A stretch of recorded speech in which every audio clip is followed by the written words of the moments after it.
Muling nagkita ang magkaalyado sina dating Senadora Laila de Lima at dating Vice President Leni Robredo pero wala raw silang napag-usapan tungkol sa politika.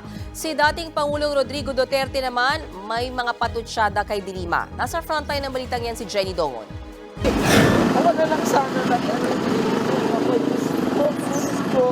hindi ko naghihirap ang mga akin ko na Bumuhos ang emosyon sa muling pagkikita ni dating Senadora Laila de Lima at kaibigan niyang si former Vice President Leni Robredo. Tuwang-tuwa at mahigpit nilang niyakap ang isa't isa. Halos isang oras din sila nagkwentuhan habang nanananghalian.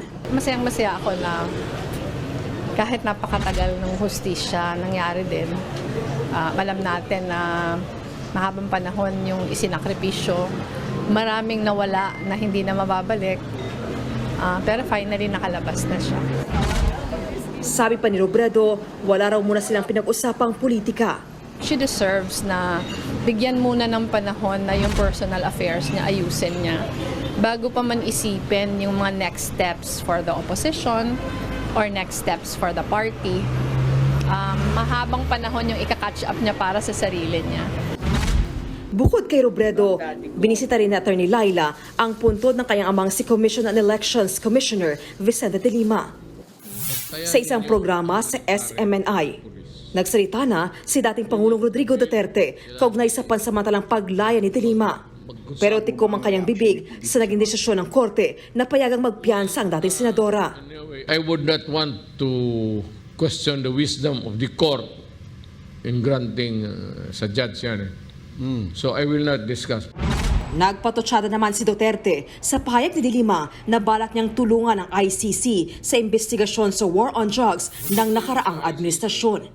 Magsama-sama na kayo ng ICC, iha. Welcome naman dyan ang dating senadora. Ano kayang kasalanan ko? Did I commit any crime against humanity? Wala. So ano magiging basihan? Siya lang ang makukulong. Mananatili ng ilang araw si de Lima sa Camarines Sur bago bumalik sa Maynila para asikasuhin ang mga kasong isasampa niya laban kay Duterte. Nagbabalik na mula sa frontline. Jenny Dongon, News 5. Mga kapatid, may Los Baños po. Huwag magpahuli sa mga balita at impormasyong dapat ninyong malaman. Para sa mas malawak na balitaan at diskusyon, mag-follow at mag-subscribe sa social media pages ng News 5.